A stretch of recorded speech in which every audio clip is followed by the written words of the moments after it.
What if your entire life could change? Not in a few years, not someday, but now? What if the shift you've been praying for, grinding for, waiting for, was buried not in some distant opportunity, but in the truths you refuse to face? Because let me tell you something few men will ever hear.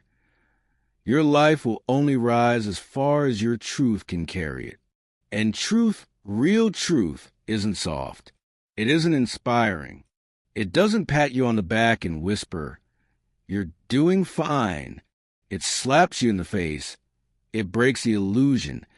It drags you into the mirror and forces you to look at the version of yourself you've been avoiding. And only then, does it hand you the key to freedom, the key to power, the key to a life without fear, without drift, without apology. But here's the catch. That key is forged from pain, from pressure, from decisions that most men are too afraid to make. That's why most stay average. That's why they drift. That's why they die with their potential still locked inside them. Because they weren't willing to face the truth that would have set them free. But if you are still here, still listening, there's something inside you that wants more. Not more comfort, not more praise, more power, more direction, more fire. And I promise you, if you listen to this entire message, every word, every truth, not as entertainment, but as instruction, your life will not look the same when it ends. Because this is not a speech, this is your reckoning. You will not walk away from this untouched. You will not listen casually and return to who you were. You'll either rise or you will retreat. There is no middle ground. These are not tips, they are laws. These are not suggestions, they are standards. And every single one of them, all 10, must be mastered if you want to build a life that demands respect, creates wealth, and commands your future. You can't skip one. You can't skim the surface. Because the moment you ignore even one of these truths is the moment the drift returns, the doubt returns, the weakness returns, and your potential once again becomes just a theory instead of a force. So I say this to you now directly, clearly, without hesitation. If you want to change your life, don't skip this. Listen to all of it, because somewhere in these next 10 truths, maybe the first one, maybe the last one, is the key you've been searching for. And if you turn this off before you find it, you will never know what you could have become. So lean in. This is the conversation that could end the war inside you. Let it hit, let it hurt, let it reconstruct the way you move through the world. Because this is not motivation. This is the truth. And truth changes everything. Truth 1. No one is coming to save you. There comes a moment in every man's life when he must stop looking outside himself for rescue. A moment when he must stop waiting for a sign, a mentor, a miracle, a woman, a friend, a job, or even God to step in and carry the weight for him. That moment is now. Because the harsh truth, the first truth that every man must face, is this. No one is coming to save you. Not your parents, not your boss, not your partner, not your government, and not even your future self. You've been taught to believe that things will eventually work themselves out, that life has a plan, that if you just keep going, something will come along and fix everything. But how long have you been waiting for that moment? And where has waiting gotten you? The longer you wait, the more powerless you become. You outsource your destiny. You sit still while your dreams wither in the background. You hand over your future to time, to luck, to chance. And then you wonder why your life feels stagnant, why you're stuck, why your fire is gone. You keep hoping someone will hand you clarity, motivation, strength. But the truth is this. No one can give you what you refuse to give yourself. You want discipline? Build it. You want confidence? Earn it. You want freedom? Create it. You want purpose? Forge it in the dark, when no one's watching, when the applause is gone and the pressure is heavy. Because until you decide to take full responsibility for everything in your life, yes, even the things that weren't your fault, you will remain a slave to your circumstances. You'll blame the economy. You'll blame your upbringing. You'll blame the people who didn't believe in you. You'll blame the timing. And all of it will sound logical, reasonable, even true. But here's the brutal reality. Blame is the language of the powerless. And as long as you use it, you will never be free. Power begins with ownership. Ownership of your thoughts, your decisions, your reactions, your standards, your work ethic, your results. The moment you take extreme ownership, total, ruthless responsibility, is the moment everything begins to change. Because when you stop waiting, you start creating. When you stop hoping, you start building. When you stop needing someone else to show up, you become the man who shows up. Do you know what separates the great men of history from the masses who follow them? It wasn't their resources. It wasn't their talent. It was their refusal to wait for anyone to give them permission. Andrew Carnegie didn't wait to be rescued. He worked, he watched, he prepared, and when the opportunity came, he moved so decisively that the world never caught up. Henry Ford didn't wait for people to believe in his vision. He believed in it. That was enough, and the world followed. Thomas Edison didn't wait to feel ready. He failed 10,000 times and kept going anyway. These men were not born extraordinary. They became extraordinary the moment they stopped waiting. So the question is simple. When will you stop waiting? How many more months will you sit still, convincing yourself the time isn't right? How many more years will you whisper, maybe someday? Let me be clear. Someday doesn't exist. There's only today. And today, no one is coming. So you must become the one who does. You want to win? Then rise. Not tomorrow, not when you feel ready. Now, pick up your responsibility like armor. Stand tall in your mess, your pain, your confusion, and move. Because the man who stops waiting becomes the man the world cannot ignore. Truth, too, discipline over emotion. There is a truth I have come to know with certainty. The man who is ruled by his emotions will never rule over his destiny. He may have ambition. He may possess dreams as vivid as fire, but he allows his feelings to dictate his action or inaction. He will forever be tossed about like a ship without a rudder, drifting wherever the winds of circumstance may blow. I say this to you plainly. If you want to build a life of purpose, of wealth, of unshakable success, you must choose discipline over emotion. That is the second harsh truth every man must accept. Most men are prisoners of how they feel. They act when they're inspired and stall when they're not. They start strong when motivation is high, only to fade when fatigue or frustration settles in. But I will tell you what I have seen among the successful, the builders, the creators, the giants of industry and thought. They did not wait for a good mood to make a move. They moved anyway. They acted regardless. Let me illustrate this with a lesson from my time with Thomas Edison. I have seen that man rise before the sun, driven not by how he felt that morning, but by what he had decided the night before. He understood the power of discipline. When the experiments failed one after another, he did not crumble. He did not delay. He returned his work over and over because the emotion of frustration held no weight next to the discipline of vision. That is mastery. That is what separates the man who tries from the man who builds. Understand this. Emotion is temporary. It is fleeting. It shifts with the weather, with the news, with the opinions of others. But discipline, true discipline, is eternal.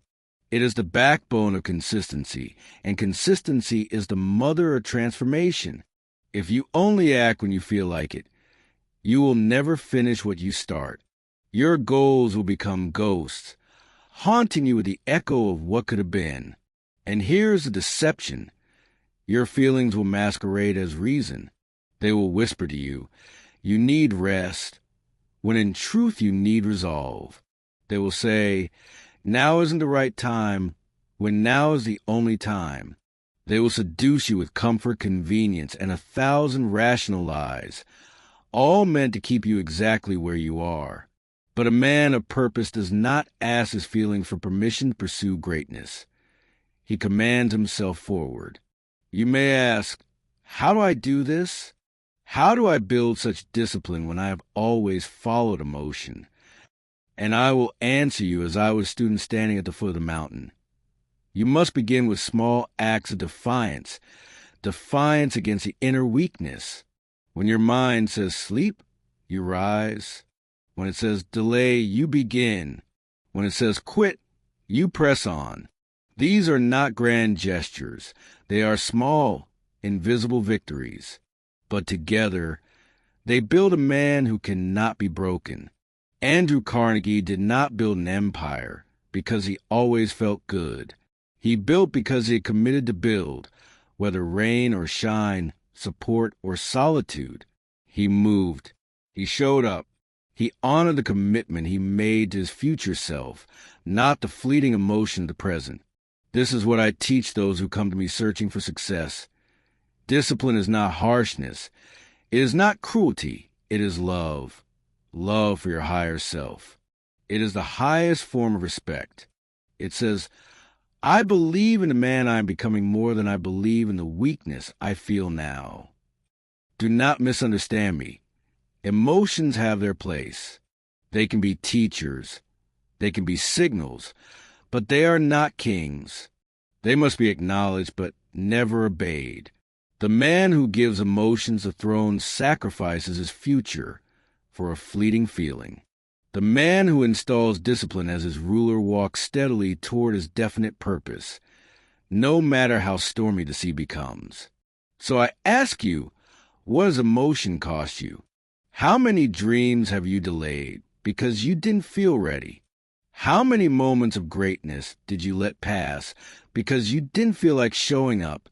And now, more importantly, what could you build if you no longer waited for motivation but trained discipline like a muscle? How would your life transform if you became the man who moves without needing to feel inspired, the man who shows up without applause, the man who honors his commitments like sacred vows? That is who you must become. So say this to yourself, not once, but daily. I am not my feelings.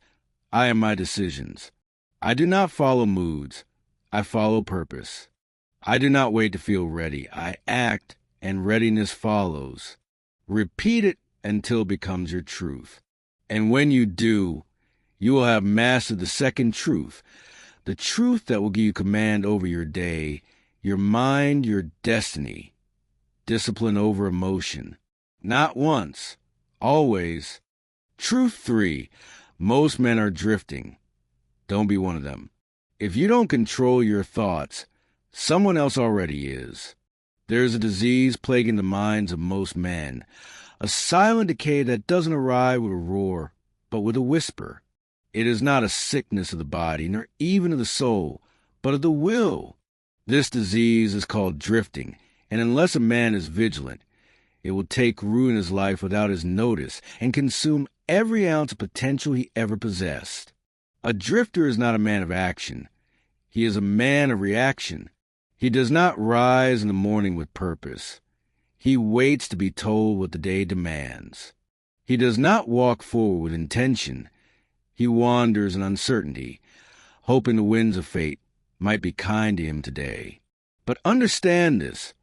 Fate does not favor the idle. Life, in its truest form, bows only to the man who commands it. Now, let me make this very plain. There are only two kinds of men in this world, drifters and non-drifters. And the chasm between the two is as wide as that between poverty and prosperity, mediocrity and mastery, life and death. The drifter is a man who has surrendered the steering wheel of his mind. He wakes up with no definite aim, no vision, no chief desire pulling him toward a greater existence. He moves with no direction. He works not to build, but simply to exist. He waits, he delays, he hopes things get better without ever lifting a hand to change them. His days blur together. His ambitions remain locked in fantasy. And at night, as he rests his weary body, he wonders why he feels so unfulfilled. The non-drifter, however, is a force. He is not swayed by the opinions of others. He does not require external validation to take action. His mind is sharp and focused. His days are dictated by definiteness of purpose. He lives by design, not default. He does not wait for permission. He commands his reality. And because of that, life bends to his will.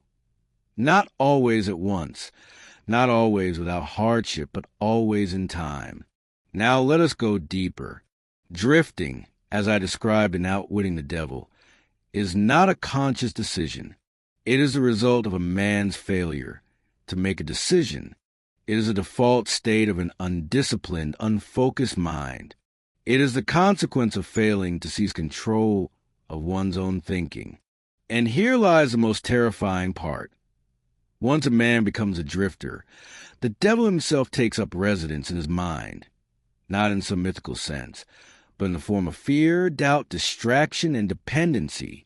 A man who drifts has no defenses. His thoughts are not his own. His desires are shaped by what he sees, not by what he believes. His will is softened, his courage is diluted, and his identity is stolen. He is the walking dead, a shell of potential buried beneath procrastination and regret. And I tell you now, the world is full of drifters. They are the majority. They live among us. They work beside us. They speak with confidence, but inside they tremble. They post their goals for the world to see, but inside they are adrift with no anchor. And one day they will be buried, not by death, but by dreams unfulfilled. But you are not here to drift. You are here to command. You are here to rise. You are here to decide. How then does a man become a non-drifter? How does he stop this slow suicide of the soul? It begins with definiteness of purpose, a clear aim, a vision so strong it burns through the fog of uncertainty. You must decide, what do you want? Not vaguely, but precisely. Not someday, but now. You must write it down. You must see it. You must breathe life into it every day until it becomes a compass by which you make every decision. But purpose alone is not enough. You must pair your purpose with autosuggestion, the daily, deliberate imprinting of thoughts and beliefs that support your aim. Every morning, before the distractions of the world arrive, you must repeat aloud what you intend to become. Speak it with conviction. Visualize it with clarity. See the man you are becoming, and affirm his existence until your subconscious begins to believe it and your actions align accordingly. Say it with me. I know who I am. I know where I'm going. I do not drift. Say it again, louder, with more force. I know who I am. I know where I'm going. I do not drift. This is not merely affirmation. This is transformation. Because every time you speak those words, you drive a new stake into the ground of your identity. You draw a line in the sand between the old self and the new, between the drifter and the builder. And as this truth becomes part of your daily rhythm, something powerful begins to happen. Your thoughts sharpen. Your vision strengthens. You begin to notice the drift in others, the aimlessness, the hesitation, the comfort disguised as confidence. And you no longer envy their ease. You pity it, because you know where that road leads. It leads to the grave of what could have been. But the non-drifter, he rises. He does not need the world to cheer him on. He cheers himself on. He does not wait for inspiration. He generates it. He uses autosuggestion like a sword. He wields visualization like a hammer. Every morning, he sees the man he is building. Every night, he He reflects on how closely he lived in alignment with that man. And if he falls short, he does not despair. He recalibrates, he learns, he adapts, but he never drifts. Drifting is easy. It takes no effort to exist. But to live, to build, to create, to become something that moves the world, this requires vigilance. It requires a mind ruled by principle, not preference. It requires that you destroy the option of autopilot and grab the wheel with both hands every single day. And this is where most men fail. They want the results of the non-drifter without the discipline. They want the life of focus without the cost of intention. But there is no shortcut here. There is only the narrow path, and only those who walk it with unshakable purpose will reach the summit. So let me leave you with this warning. Drifting is death in slow motion. Every day you drift, you lose a piece of your soul. Every moment you live without purpose, you strengthen the grip of fear on your mind. But every day you choose to lead, to build, to declare who you are and where you are going, you drive fear further into the shadows. Say it again. I know who I am. I know where I'm going. I do not drift. Repeat it. Live it. Become it. You were not created to drift. You were created to dominate. But domination does not come to passive. It comes to focused, the disciplined, the man who has decided once and for all that he will write his own story and burn every page of the one the world tried to assign him. This is your time. Do not drift. Decide, and then walk forward like a man who knows that nothing, not fear, not failure, not time, can stop the soul that refuses to drift. Truth 4. Your mind is either a slave or a master.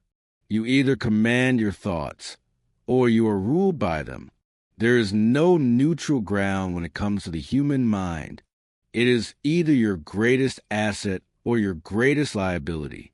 Either you have trained it to obey you, to serve you, to execute your vision with precision, or you're left it vulnerable to outside influences, to fear, to drift, to decay. And make no mistake, if you're not actively mastering your mind, then your mind is mastering you. Slowly, subtly, silently, it becomes your master. And if that master is not guided by purpose, by intention, by discipline, it becomes a tyrant. The mind is not static. It is not a stone to be picked up and put down at will. It is alive. It is electric. It is always working, always processing, always creating or destroying. It never sleeps. It feeds on thoughts, on what you permit to dwell within it. And if you do not choose those thoughts carefully, they will be chosen for you. The newspapers will feed you fear. The voices of weaker men will feed you doubt. The failures of your past will feed you shame. And unless you fight back with intention, those thoughts will become your beliefs, and your beliefs in time will become your reality. The man who masters his mind does not allow such things. He takes control at the first spark. He recognizes the first whispered defeat of hesitation, of drift, and he rejects it with force. He knows that thoughts are seeds, and he only plants what he is willing to harvest. He knows that every repeated thought becomes easier to think. Every belief repeated becomes harder to break. And so he becomes ruthless with repetition, ruthless with discipline, ruthless with what he allows to linger in his mental soil. This is not poetry. This is science. Autosuggestion is a tool. Repetition is the method. Identity is the aim. You must repeat who you are becoming until your mind no longer permits contradiction. You must declare your aim with such clarity, such consistency, that no stray thought can pull you off course. I am focused. I am deliberate. I control my thoughts. I do not drift. Say it often. Say it with emotion. Say it until it becomes your mental default. Understand this well. Your mind does not respond to logic. It responds to emotion, repetition, and belief. Henry Ford knew this before the Model T ever hit the road. He saw it in his mind. He repeated the vision to himself until no one could talk him out of it. His engineers told him it couldn't be done. He told them to build it anyway. He trained his mind so fiercely that the doubts of others became background noise. That is what mental mastery looks like. It's not silence, it's dominance. Thomas Edison operated the same way. He failed thousands of times in pursuit of the electric light, but not once did he entertain the idea of true failure, because his mind was fixed on a vision, and he refused to permit thoughts of defeat.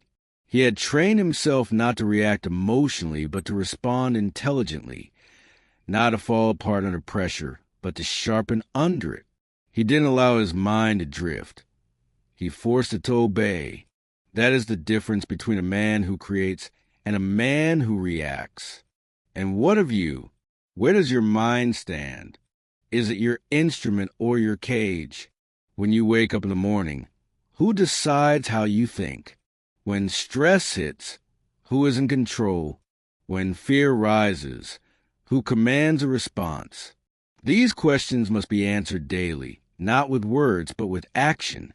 To master your mind, you must begin with daily affirmations rooted in identity, not vague statements, but powerful declarations that reinforce who you are and who you are becoming. These are not suggestions. These are orders. I do not obey fear. I am not controlled by my emotions. My thoughts serve me. I am the master of my mind. Speak them aloud. Write them down. Repeat them until they shape the very rhythm of your mind. Every morning, you must return to this mental workshop, just as Carnegie meditated daily on his definite aim, just as Ford repeated his vision of the automobile, just as Edison declared his inventions into existence. You must return to the throne of your mind and reclaim your rule. One day without this discipline, and the weeds begin to grow. 2 days, and the weeds become thorns. 3 days, and you no longer recognize the landscape. Do not let that happen. Mastery requires maintenance. You must not simply train your thoughts. You must police them. You must inspect them. You must catch the whisper of laziness, of apathy, of uncertainty, and replace it with strength. Do not let your mind wander toward failure. Do not indulge the fantasy of weakness. You have no time for that. Every thought must serve your mission. Every thought must earn its place. And when the thoughts come, and that say, you are not ready, you are not good enough, this will not work, you respond with force. That is not who I am. That is not my identity. I do not think that way anymore. You disrupt the pattern. You override it. You return to your aim, to your purpose, to your new programming. This is not spiritual fluff. This is tactical warfare. Your mind is a battlefield. Win or lose, it all happens here first. There are no shortcuts. This truth is harsh, and it is absolute. If you do not command your thoughts, they will command you, and they will not take you where you want to go. They will take you to your lowest programming, your most familiar fear, your oldest excuses. They will make your life small, not because you are incapable, but because you allowed your mind to wander. But you are here now. You are listening because something in you is done living below your standard. Something in you knows that everything, your habits, your relationships, your wealth, your health, flows downstream from your mental control. So let this be the beginning of your new standard. Let this be the moment you refuse to be ruled by thought, and instead become the ruler of thought. Say this now. I do not obey fear. I do not follow my emotions. I control my thoughts. I train my mind. I command my reality. Let those words hit your core. Let them be your anchor.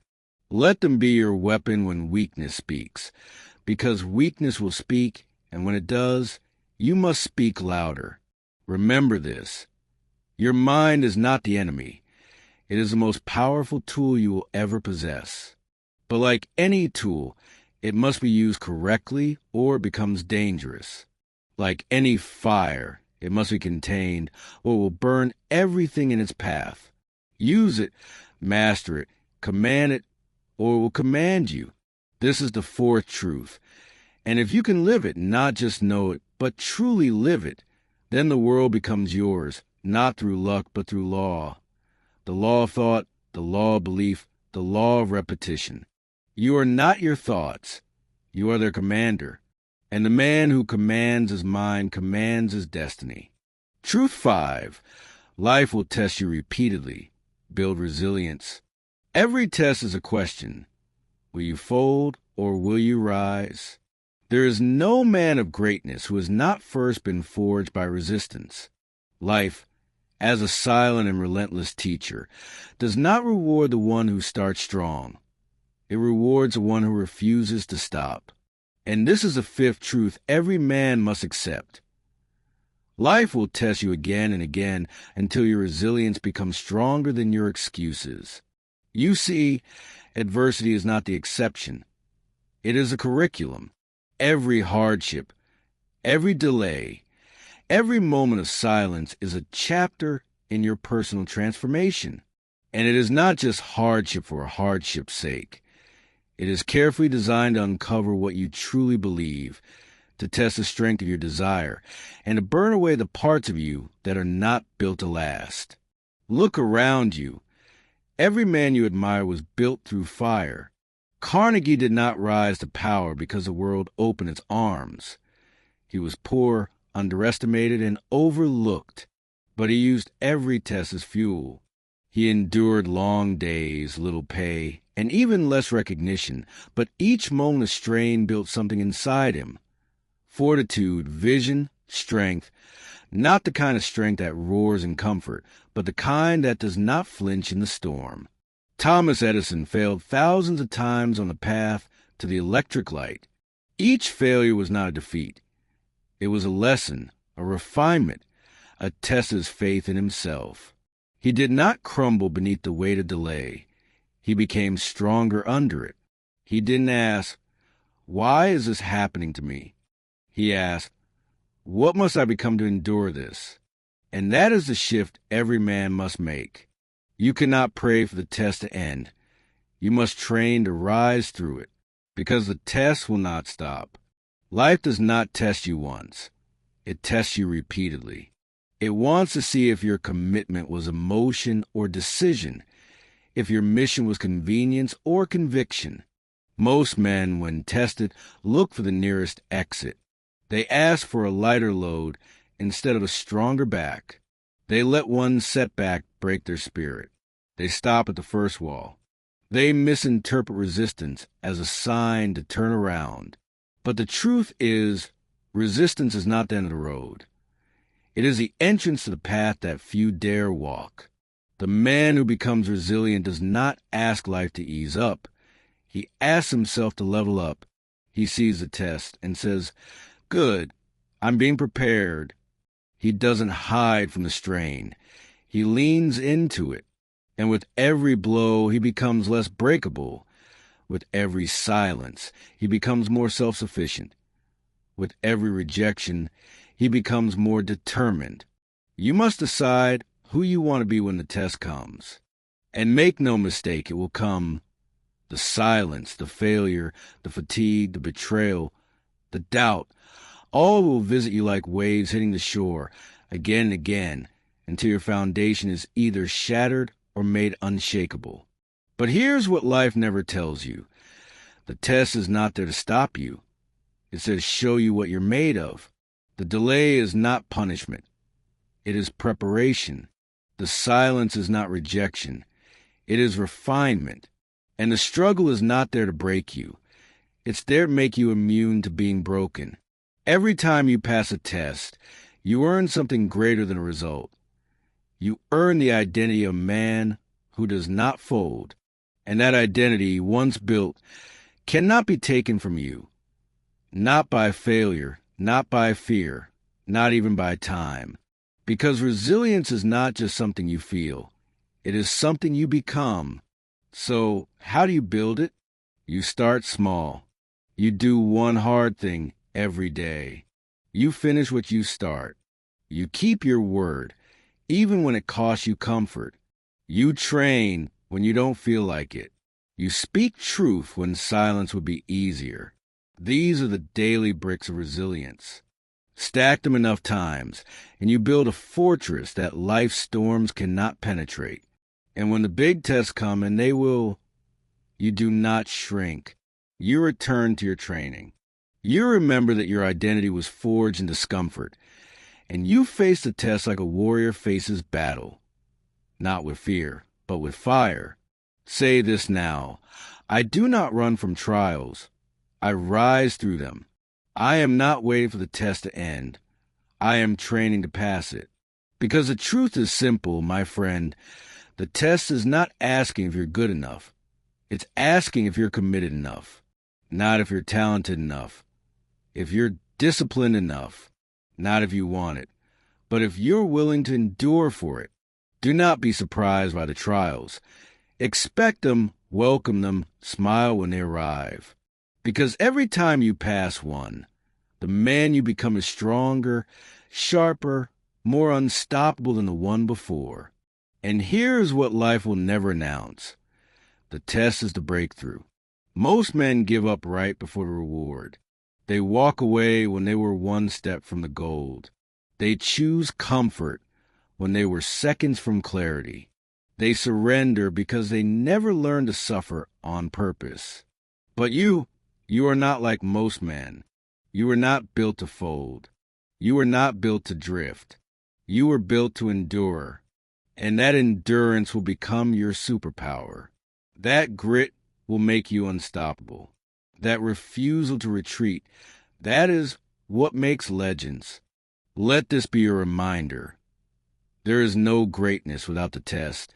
There is no crown without the cross. There is no evolution without exposure to pressure.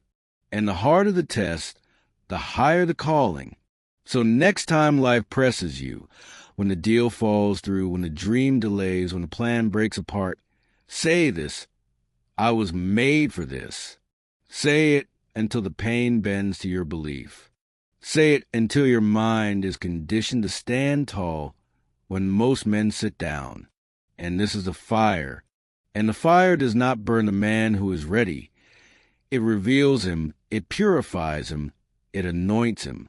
So take the hit, stand tall, keep walking. And when the test comes again, meet it with a smile, not because you enjoy the pain, but because you recognize the purpose. You are not being punished. You are being prepared. Say it one last time. Life does not break me. It builds me. I was made to rise. I passed the test. Truth 6. Fear will always exist, but it never gets the lead. Feel the fear, then walk forward anyway. There's a lie that keeps more men frozen than any obstacle, more dreams buried than any failure, more potential smothered than any defeat. And it is this: that fear must be conquered before you can move. But let me tell you the truth plainly and without comfort. Fear will never leave. It is not a mountain you climb once and then forget. It is not a dragon you slay and then bury. Fear is a permanent companion on the path of every man who chooses growth. It walks beside you, it whispers, it waits, and it never disappears. But here's the part most men never realize. It doesn't have to, because fear's presence is not the problem. Its leadership is. Understand this now and never forget it. You will feel fear, but you do not have to obey it. You do not have to hand it the wheel. You do not have to let it guide your steps. Fear can sit in the passenger seat. Let it watch, let it scream, but it doesn't get to steer. The greatest men I ever studied, Edison, Ford, Lincoln, they were not fearless. They were afraid, just like you. They were afraid of ridicule, failure, rejection, collapse. But they did not let fear decide who they were. Edison faced thousands of failures. Do you think he did so with perfect certainty? No, he faced doubt, disbelief, fatigue, fear that his efforts might never be rewarded. But he continued. Henry Ford defied the conventions of his time. He put forward ideas no one believed in, plans even his own engineers called impossible. Do you imagine he had no fear? He felt it, but he walked forward anyway. Abraham Lincoln led a broken nation through war. He carried the lives of a country on his shoulders. The weight was immense. He was betrayed, criticized, called a fool. Fear must have sat in his soul like a shadow. But he did not bow to it. He rose. You see, fear isn't the issue. Obedience to fear is. Napoleon Hill, in Outwitting the Devil, taught us something few are willing to confront. Fear is hypnotic. It lulls men into paralysis. It convinces them to wait, to hesitate, to shrink. And it speaks in the voice of their own mind, so they believe it. They think the fear is rational, reasonable, safe. But in truth, fear is a liar dressed in logic. And the longer you listen, the stronger it becomes. Fear says you're not ready. Fear says you might fail. Fear says they'll laugh. Fear says, what if it all falls apart? And you listen, not because it's true, but because it's familiar. That's how fear works. It disguises itself as wisdom.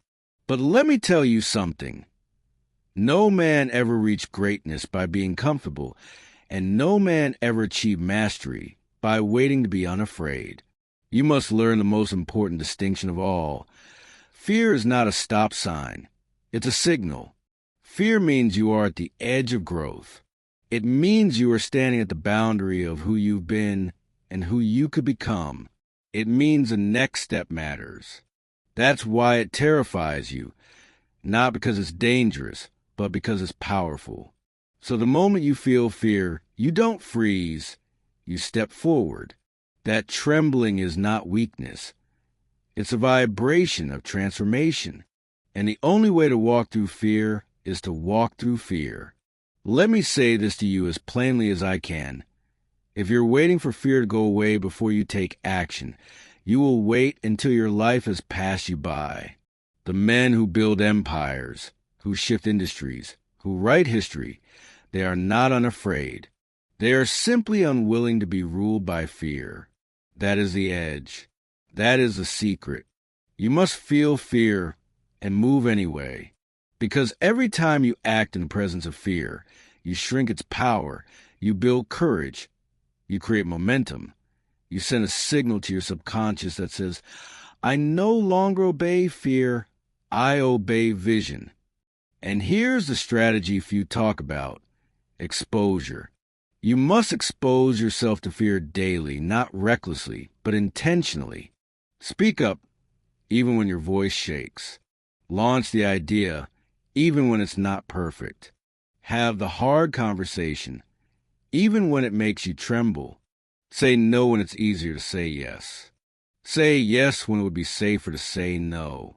These are the rituals of fear exposure. And the more you do it, the less power fear has. Think of fear like a muscle. If you don't stretch it, it tightens. If you avoid it, it grows stiff and controlling. But if you challenge it daily, consistently, it loosens its grip. Each time you act in the face of fear, you're not just doing the hard thing. You're training your nervous system to no longer freeze. You are rewiring your default state. At first, it will feel unnatural. You will feel the resistance. But keep going. The second time is easier. The 10th time is habit. The 100th time is freedom. You will wake up one day, and fear will still whisper, but you won't flinch. You'll hear the lie and walk forward anyway, because by then, you will have become the kind of man who does not bow to fear, but uses it. And that's the most important part. Fear becomes your fuel. It tells you where to go. It tells you what matters. It tells you where the edge is. And every time you step over that edge, you grow. So what is the daily ritual? It is this: do one thing every day that scares you. Wake up and ask, where's my fear today? Then go there. Your fear will never leave, but neither will your mission. The question is, which one leads? Say this now: I am not fearless, but I do not obey fear. Fear does not decide my actions. I do. Repeat it. Let it echo. Let it become part of your identity. Because identity, not emotion, is what determines your future. Fear will still rise. It will visit again and again. But each time you choose courage, you break the spell, you end the hypnosis. And eventually, fear becomes background noise, still speaking, but never listened to. Let me tell you this with the full force of experience. Every breakthrough you've ever wanted is on the other side of fear. Every dream you've buried, every move you've avoided, every goal you've postponed, it is all waiting behind that single decision to walk forward while afraid. So feel the fear, then walk forward anyway. Because a man who moves in the presence of fear becomes a man who fear cannot touch. Truth 7. Success is boring, repetitive, and unforgiving. What separates men isn't talent. It's tolerance for repetition. If you are still under the illusion that success is exciting, I am here to correct you gently but firmly. Success is not fireworks. It is not applause. It is not inspiration or grand gestures. Success is repetition. It is rhythm. It is a steady, silent, relentless execution of simple principles done with precision over and over and over again. This truth is not popular. Men don't want to hear that the life they crave is built on boredom. They want to be lit on fire with motivation. They want the rush, the intensity, the drama. But the men who build lasting greatness, the men who endure, do so not through moments of hype, but through days, months, and years of unglamorous work. Let me say it as simply as I can. Success is boring. It is repetitive. It is unforgiving. And that is exactly why most men never reach it. They dabble. They flirt with their goals. They begin with fire. But as soon as the repetition sets in, as soon as the thrill fades, they drift. They abandon the routine. They search for a new goal, a new spark, a new hit of dopamine. But the man who stays, the man who commits to the rhythm, that man becomes unstoppable. Look to Thomas Edison. History remembers him for the light bulb, but few truly grasp how he achieved it. Edison did not stumble upon brilliance. He endured thousands of failures, not dramatic, spectacular ones, but tedious, methodical trials, day after day, attempt after attempt. He didn't wait for inspiration. He worked until mastery became inevitable. You must understand this. Edison's genius was not his intelligence. It was a capacity to repeat, to tolerate the grind. That was his edge. Success is not a one-time action. It is a result of identity-based repetition. You must become the kind of man who does what must be done. Not occasionally, not when he feels like it, but daily. That is why, in Think and Grow Rich, I emphasize autosuggestion. Not because it's mystical, but because it is mechanical. The mind is a machine. It learns by exposure and repetition. Whatever you feed it consistently becomes your reality. The subconscious does not respond to variety. It responds to rhythm. So the question is simple. What are you repeating? Are you repeating weakness, excuses, hesitation? Or are you repeating bold action, clear affirmations, daily rituals? I've said this before, and I will say it again. Every man becomes what he repeats. Not what he wishes, not what he plans, but what he does daily. Your thoughts become beliefs. Your beliefs become habits. And your habits become your identity. If your actions are scattered, your life will be scattered. If your rituals are inconsistent, your results will be inconsistent. But if your actions are rooted in discipline, if you wake up each day and move in alignment with your definite major purpose, then success is no longer optional. It becomes a mathematical certainty. Let us speak plainly. The path is not exciting. It is not varied. It is not filled with novelty. The path is narrow. It is dull.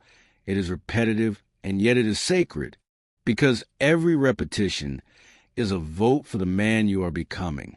The greatest mistake you can make is waiting for motivation. Motivation is weak. It is fleeting. It disappears the moment you are tired, distracted, or discouraged. Discipline, on the other hand, is invincible. Discipline says, I do not need to feel like it. I do it because it is required. Discipline says, this is who I am, and therefore this is what I do. Discipline is identity expressed through action, and identity is what transforms a man. Let me share something I observed in the lives of every great man I studied. They locked in their daily non-negotiables, not grand goals, not lofty aspirations, but small, consistent, disciplined habits that compounded into greatness. For Edison, it was experimentation. For Ford, it was production. For Lincoln, it was reflection and decision. Each had their rhythm. Each had their non-negotiables. And so must you. You must create a life built on the foundation of what must be done, regardless of how you feel. Wake at the same time. Write your definite chief aim daily. Speak your affirmations aloud. Train your body. Build your mind. Review your mission. These are your bricks. Lay them every day, not for a week, not for a month, for life. Because repetition is not punishment. It is power. You must fall in love with the process, not for how it feels, but for what it makes you. The weights in the gym are heavy, but they shape you. The silence of study is quiet, but it sharpens you. The early mornings are cold, but they forge resilience. If you only move when it's easy, you'll never move far. But if you move through repetition, if you train your mind to show up regardless, you will go where few have ever gone. This is why I taught autosuggestion with such urgency. Repeat your affirmations. Repeat your vision. Repeat your actions. Because repetition builds belief. And belief is the fuel of persistence. Every time you repeat your definite chief aim, your mind absorbs it more deeply. Every time you act in alignment with it, your subconscious records it. Until one day, without even thinking, you rise and move like the man you said you would become. That is a true goal of repetition. Not behavior, but identity. You must become a man whose habits are stronger than his moods. You must become a man whose non-negotiables are not up for debate. You must become a man who does the work every day, because that is who he is. Let me give you this image. Success is not a summit you reach. It is a hammer and chisel. Every day, you strike the stone. Most days, you see no result, no cracks, no applause. But then one day, the stone splits, not because of the final blow, but because of the 1,000 before it. That's repetition. You are not here to feel good. You are here to become unstoppable. So write this truth into your mind. I do not seek excitement. I seek results. I do not wait to feel ready. I repeat until I become. That is how Edison changed the world. That is how Ford reshaped industry. That is how Lincoln stood firm in war.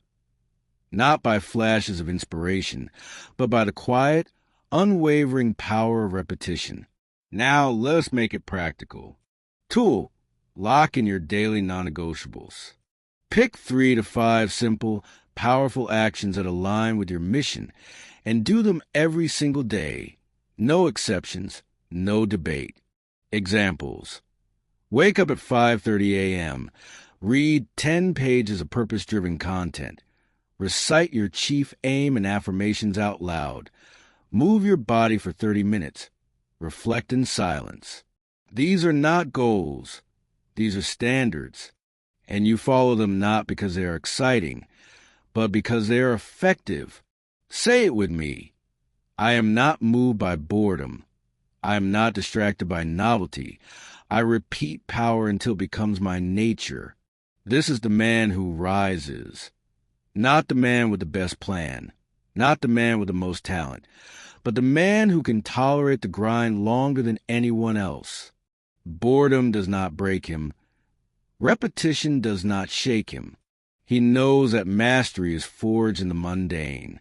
This, my friend, is a path. Not wide, not easy, but certain. The men who win are the men who repeat. So start now, and tomorrow return again and again and again, because the man who repeats rules. Truth 8. You will die, live like it. Every second you waste is stolen from a man you could have been. Let us speak plainly, not in metaphor, not in philosophy, but in fact. You, my friend, will die. This is not a threat. It is not a punishment. It is the single most certain truth of your existence. You will leave this world one day. Your lungs will exhale for the final time. Your heart will beat its last rhythm. The clock will stop. And all that will remain is who you became and who you didn't. And most men do everything in their power to ignore this truth. They distract themselves, entertain themselves, numb themselves. They live as if they are immortal, as if their days are endless, as if they can delay purpose until later. But you are not most men. You are here now because something inside of you is waking up, a deeper awareness that time is not on your side. And that urgency, my friend, is a gift. It is life whispering, move. You see, death is not your enemy. Death is your clarity. Death is your compass. Death is a mirror that reveals what truly matters. Because when you stand at the edge of your life, and you will not care how many times you were liked, how comfortable you stayed, or how long you waited. You will care whether you finished the work, whether you lived in alignment with your calling, whether you fulfill what you came here to do. Let me share with you something I have observed in every truly great man I studied. They were moved by urgency. Abraham Lincoln did not wait for a more peaceful time to lead. He acted because the nation was in crisis, because injustice was growing, because if he didn't move, no one would. Henry Ford did not wait for all the support to appear before creating an affordable automobile for every man. He moved because he knew the time was now or never.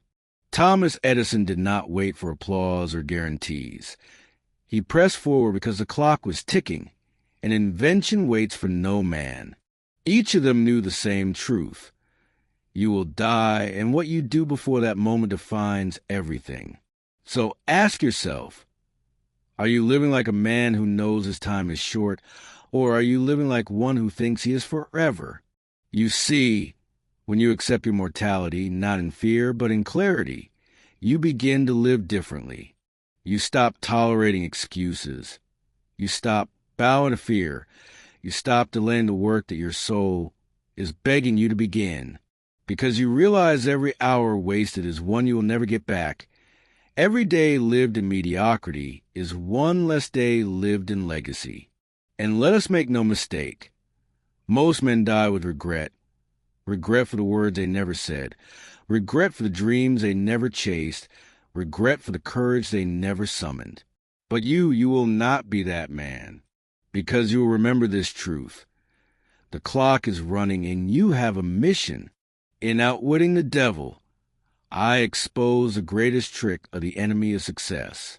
It is not pain. It is not poverty. It is not failure. It is delay. The whisper that says later, that whisper has destroyed more destinies than death ever has. It convinces men to drift, to wait for perfect conditions, to wait until they feel ready. But death is not waiting. Time is not waiting, and neither should you. That is why I demand of you, Live urgently, not frantically, not recklessly, but with deliberate intensity, with laser precision, with the weight of purpose in every step. Do not mistake this for anxiety. This is not fear-driven living. This is clarity-driven action. When you rise in the morning, remember, this is not just another day. It is one of limited number. You don't know how many you have left, but you know they are not infinite. So treat them as sacred. Speak with truth. Work with fire. Train your mind like it matters, because it does. Build something that will outlive you. And let every action say, I do not waste life. Because life, my friend, is not short. It's just poorly used. You will find that most people are not lacking time. They are drowning in distraction. They are busy but not productive. They are moving but not progressing. You must not follow them. You must discipline your time like your life depends on it, because it does. Every hour you spend in drift, in hesitation, in comfort, is an hour stolen from the man you are becoming. And that man, the one you were designed to be, is waiting for you to decide. Let us make it practical now. Daily ritual, the mortality mirror. Each morning, look yourself in the eye and ask, if today were my last, would I move differently? Would I waste time on nonsense? Would I hold back my words? Would I delay the work? And then live accordingly. Let death sharpen your clarity. Let it strip away the trivial. Let it expose what truly matters. Because when you remember that your time is limited, you begin to focus on what is essential. You speak with more fire. You act with more conviction. You love with more intention. And you refuse to allow fear, delay, or doubt to steal another day. This is the attitude of every man who rises. You do not rise by chance. You rise by choice. And you must choose every single day to treat your life as if it matters, because it does. Do not drift through your days like they are infinite. Do not play small, hoping for comfort. Do not bury your gifts just because no one is watching. Lie boldly. Live deliberately. Live like the clock is ticking, because it is. Say this now, with fire in your voice. I will not die with my work undone. I will not leave this earth as a whisper. I will finish what I came here to do. That, my friend, is a posture of the uncommon man. He does not fear death. He uses it. He does not avoid the end. He lets it shape the middle. He does not waste his life waiting for more time. He wakes up and lives.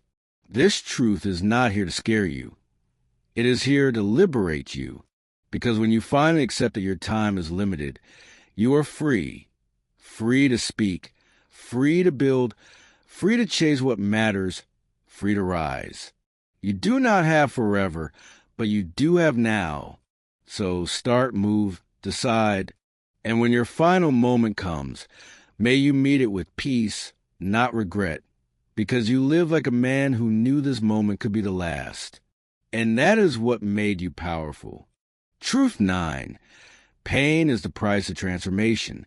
Nothing worthwhile is ever gained without sacrifice. Let us get something absolutely clear. Pain is not the enemy. Pain is a price. It is a currency with which every man purchases his transformation. Whether you seek wealth, strength, love, leadership, clarity, or purpose, it will not come without resistance, without hardship, without struggle. Every ounce of growth, every inch of expansion will demand something from you. You must trade comfort for courage. You must trade ease for effort.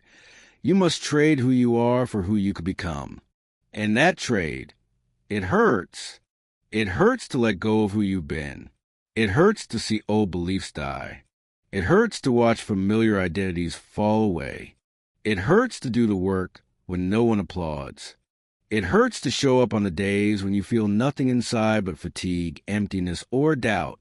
But that pain, listen to me, that pain is sacred. It is the fire in which your potential is forged. In Think and Grow Rich, I told you of men like Thomas Edison, who failed thousands of times before lighting the world. Did you think those failures came without pain, without nights of doubt, without ridicule and pressure and internal storms? No, my friend, they paid in full. Henry Ford, too, was mocked, resisted, and told that his dreams were foolish. But he paid the price in pain and kept going anyway. He understood what most never will. If you are unwilling to suffer for your vision, you will never hold it in your hands. This is not poetical. This is practical. You want to transform? Then you must suffer, not forever, but for long enough. Long enough to prove that you're serious. Long enough to rewire your mind. Long enough to outlast a version of you that would have quit. Because transformation is war. It is war between the man you've always been and the man you are becoming. And war is not won without cost. You will bleed, you will fall, you will feel the sting of sacrifice. But it is better to suffer for a purpose than to suffer for nothing. Because that's the other side of this coin. You will suffer either way. Suffer in regret or suffer in pursuit. Suffer in hesitation or suffer in discipline.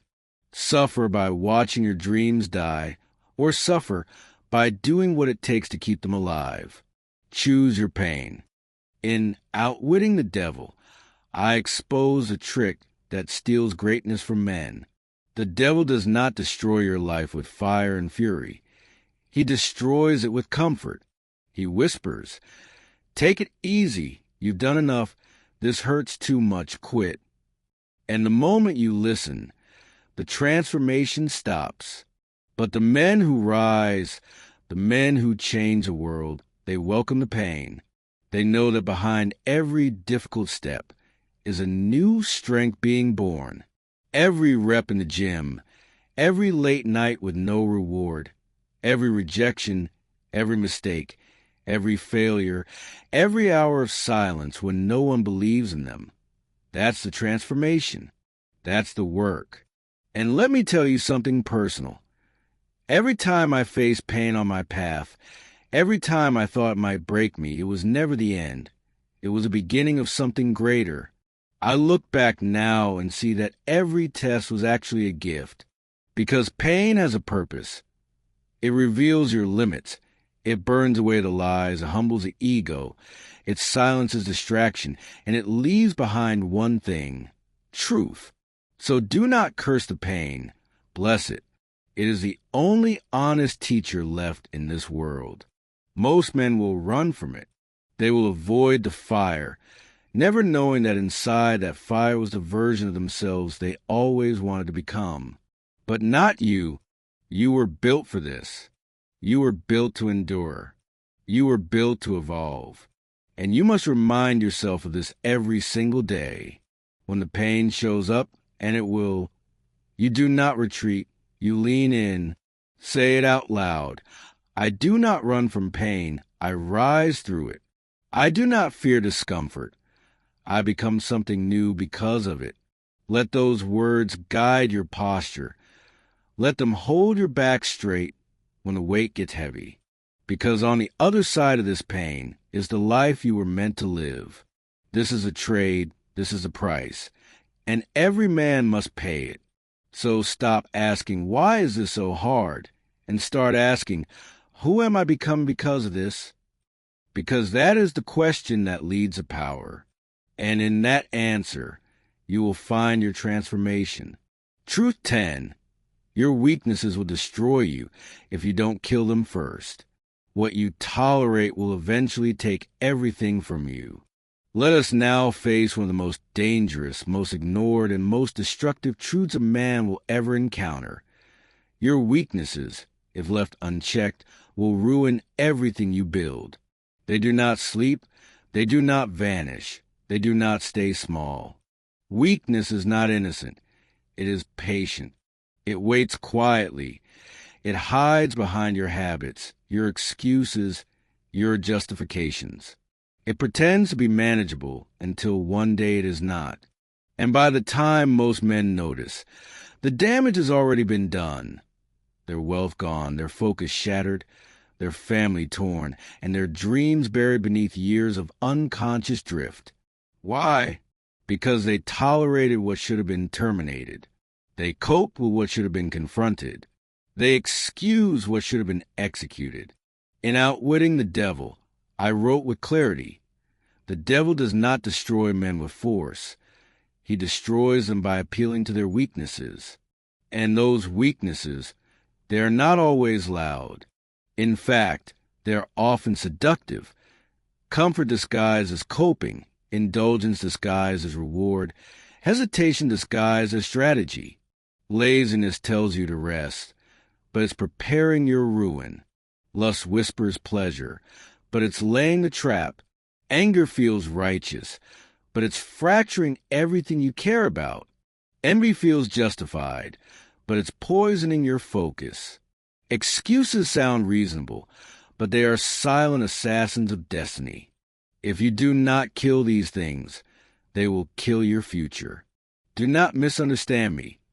Every man has weakness. Even the strongest men you've ever known. Carnegie, Ford, Edison, Lincoln. They were not immune to temptation or fatigue. They were human, but they made a decision, a fierce, non-negotiable decision. I will not let my weaknesses rule me. That is a decision you must make now, because what you tolerate, you teach your mind to accept, and what your mind accepts, your identity will follow. Weakness is not just a condition, it is a cancer, and like all cancers, it must be cut out early, or it will grow until it consumes you. So let me be clear. You do not manage weakness. You kill it. You do not negotiate with a voice that says, skip today. You do not reason with a desire that pulls you off your path. You do not journey your way out of envy or delay. You hunt it. You expose it. You shine a floodlight on the shadows within and say, I see you.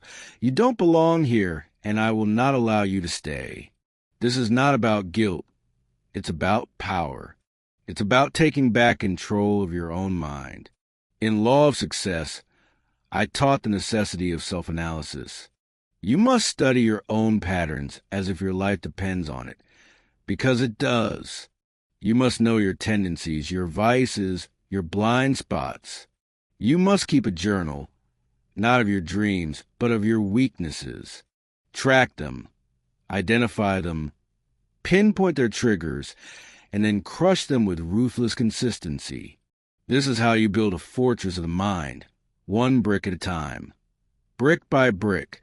Focus, self-honesty, discipline, introspection, accountability, until the temptations of the world cannot get in, until weakness has no foothold left. And it begins with a decision. You must declare from this moment forward, I don't hide from my weaknesses. I hunt them. Repeat it. Say it every morning, every night. Every time you feel the urge to drift or delay. That affirmation, it is not a motivational line. It is a sword. Because in this battle, your weakness is armed. And if you show up unprepared, if you show up with maybe or someday or just this once, you will lose, and the cost is everything you could have been. Let us remember the example of Henry Ford. The man faced a trail, lawsuits, sabotage, but what made him invincible was not the strength of his car, but the strength of his character. He did not tolerate weakness in himself or in others. He operated with a clear code. He knew that indulgence weakens production. He knew that self-control builds empires. So he trained his mind like a machine. You must do the same. Set standards so high that your weakness cannot reach them. Set habits so strong that your lesser self suffocates in the presence of your discipline. Build a life where excuses cannot breathe. And remember this. You don't need to be perfect, but you must be relentless. You don't need to eliminate every flaw in one day, but you must fight every single day. Because weakness waits for your laziness. It grows in your silence. It multiplies in your delay. And it will take everything from you if you don't kill it first. So make the choice now. Draw the line. Stand tall in your own mind. Then say with finality, I will no longer tolerate what weakens me. I will no longer be seduced by what sabotages me. I will not let the enemy within take the crown I was born to wear. This is your moment of separation between the man you were and the man who can no longer be broken. Because once you've slain your weaknesses, there is nothing left to stop you, and the world will have no choice but to rise when you do. If you've made it this far, then you already know the truth. This isn't just another speech. This is not entertainment. This is transformation, but only if you choose to install it. These truths are not suggestions. They are laws. And the harshest truth of all is this. Nothing changes until you do. Nothing sticks until you decide to repeat it. Nothing becomes permanent until you take these words and carve them into your subconscious with discipline, emotion, and time. You've now heard what most men never hear. You've seen what most men never face. And now you stand at the crossroads. You can close this message and walk back to the man you used to be, or you can return to this speech again and again until it becomes who you are. Let me remind you, repetition is reprogramming. This is not philosophy. It's neuroscience. It's psychology. It's reality. You do not rise by hearing the truth once. You rise by rehearsing it daily. Your current identity, the one you wish to leave behind, was built the same way.